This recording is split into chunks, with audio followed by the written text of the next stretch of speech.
وابن عبدك وابن سبيك ناصيتي بيدك ماض في حكمك عدل في قضاءك أسألك بكل اسم هو لك سميت به نفسك أو أنزلته في كتابك أو علمته أحدا من خلقك أو استأثرت به في علم الغيب عندك أن تجعل القرآن ربيع قلبي ونور صدري وجلاء حزني وذهاب همي الله পড়ে এই সময় বলতেন আল্লাহুম্মা ইন্নী আবদুকা ওয়া আল্লাহ আমি আপনার গোলাম এই বসেন আবনা আবদিক গোলামের ঘরের গোলাম আমাদিক বাদির ঘরের গোলাম মানে আল্লাহ আমি আপনার গোলাম আমার বাবা আব্দুল্লাহ ছিল আপনার গোলাম আমার মা ছিল আপনার বাদি মানে আমরা গোলাম বংশের সকল নিজের এর চেয়ে ছোট করে আল্লাহর কাছে উপস্থাপন করা যায় আপনারা কথা কি বুঝতেছেন নিজেকে এর চাইতে ছোট নগণ্য আর তুচ্ছ করে আল্লাহর সাথে প্রেজেন্ট করা যায় বিশ্বনবী বললেন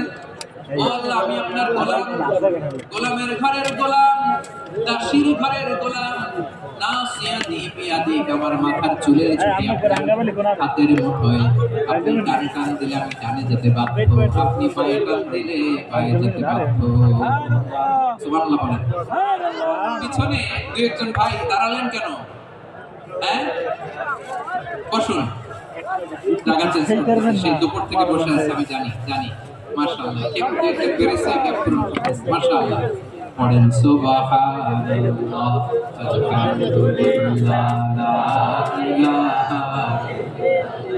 লা ইলাহা ইল্লাল্লাহ মুহাম্মাদুর রাসূলুল্লাহ সাল্লাল্লাহু আলাইহি ওয়াসাল্লাম বিশ্বনবী বললেন আল্লাহ আমার মাথার চুলের ছুটি আপনার হাতের মুঠোয় আচ্ছা এইভাবে কাকে ধরা হয় যে খুব ছোট ঠিক কি না নিজেকে কত ছোট করলেন ও আল্লাহ আমার মাথার চুলের ছুটি আপনার হাতের মুঠোয় আপনি ডানে টানলে আমি ডানে যাব বায়ে টানলে বায়ে যাব আল্লাহ আসআলুকা বিকুল্লি ইসমিন হুয়া লাক নাসিয়াতি বিয়াদিক মাদিন ফিয়া হুকমুক আপনার নির্দেশ আমার উপর কার্যকর হবেই হবে আব্দুন ফিয়া কাদাউ আপনার ফয়সালা যেই ফয়সালাই আপনি আমার জন্য করেন এটাই সুবহানাল্লাহ আমরা আল্লাহর ফয়সালা কত কমপ্লেইন এটা দিলা না ওইটা পাইলাম না ওইটা হইল না এরকম অভিযোগ কমপ্লেইন আমাদের আছে না নাই আর বিশ্বনবী বলেছেন আব্দুন ফিয়া কাদাউ আল্লাহ আমার জন্য তোমার যেটা ফয়সালা এটাই সবচেয়ে শ্রেষ্ঠ ইনসাফ এর চেয়ে ইনসাফ হতে পারে এভাবে কায়েম মনোবাক্যে আল্লাহর কাছে বিশ্বনবী দোয়া করতেন এরপর বিশ্বনবী বলেন আল্লাহ তোমার যত নাম আছে সব নামের ওসিলায় দোয়া করি যে নাম তুমি আমাদেরকে জানিয়েছো যে নাম তুমি আমাদেরকে জানাও নাই যে নাম তুমি কোরআনে নাজিল করেছো যে নাম নাজিল করো নাই যে নাম শুধু নবীদেরকে জানিয়েছো আর আল্লাহর এমন কিছু চমৎকার সুন্দর সুন্দর নাম আছে এই নামগুলো রব্বুল আলামিন কাউকে জানাবে না সুবহানাল্লাহ আমরা তো 99 নাম জানি 100 নাম জানি তো আল্লাহর এমন কিছু নাম আছে যেগুলো আল্লাহ বিশ্বনবীকে জানে এগুলো আল্লাহ এই লিখে দিয়েছে দোয়ার সময় বলবেন আল্লাহ তোমার যে নামগুলো জানি যেগুলো কোরআনে আছে যেগুলো নাই যেগুলো নবীরা খাস ভাবে জানিয়েছে ওগুলোর উসিলা যেগুলো কোনদিন জানাবাও না তোমার ওই নামের উসিলাও তোমার কাছে আল্লাহ কোরআনকে আমার হৃদয়ের বসন্ত বানাও আমার পক্ষের জ্যোতি বানাও আমার চিন্তা দুশ্চিন্তা এই বাক্যগুলো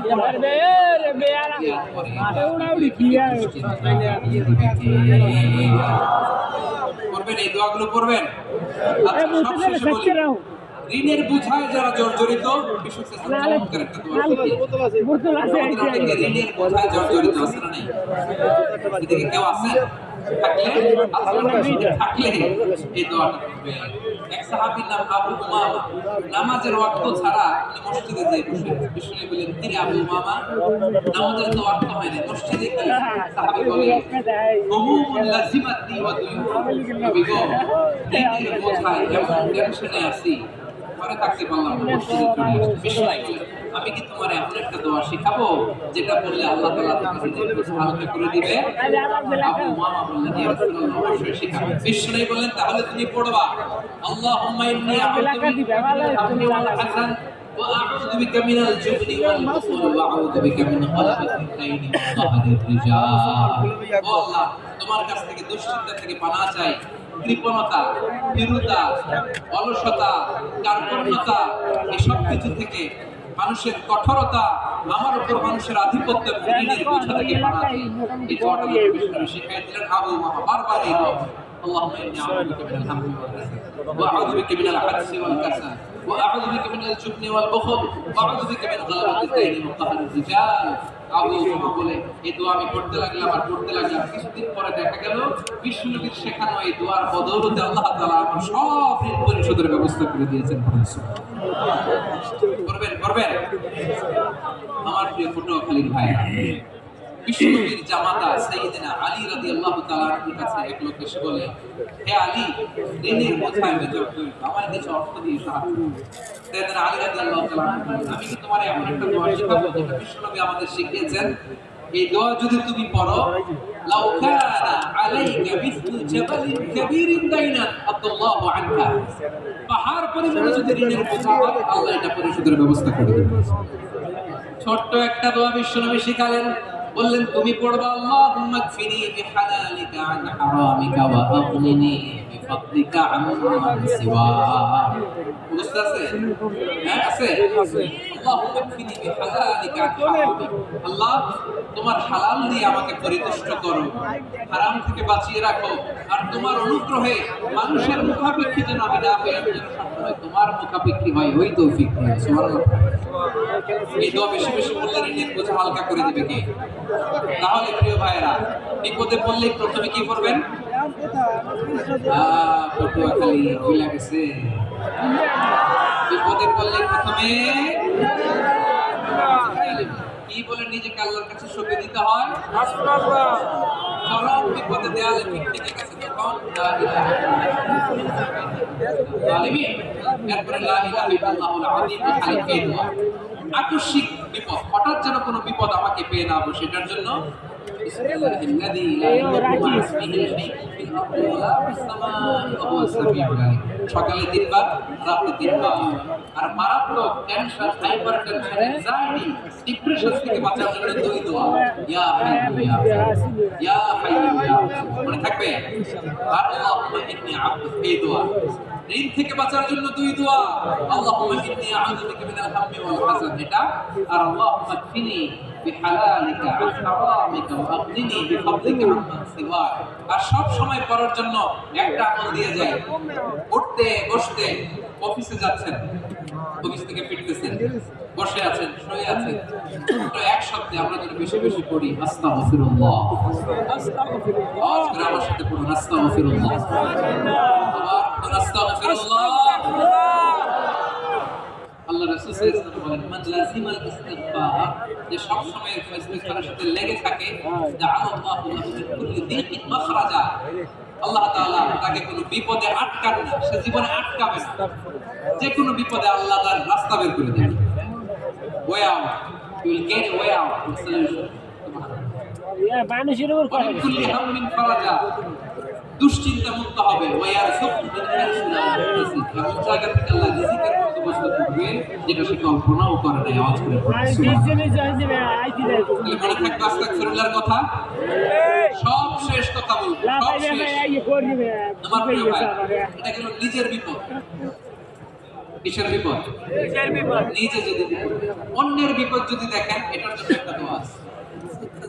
অনেক সময় আমরা দেখি হাসপাতালে ক্যান্সারের 3rd স্টেজে চলে গেছে, লোকটা হ্যাংলা হয়ে, চিকন হয়ে, হায়রে কি কষ্ট পায়, দেখি না?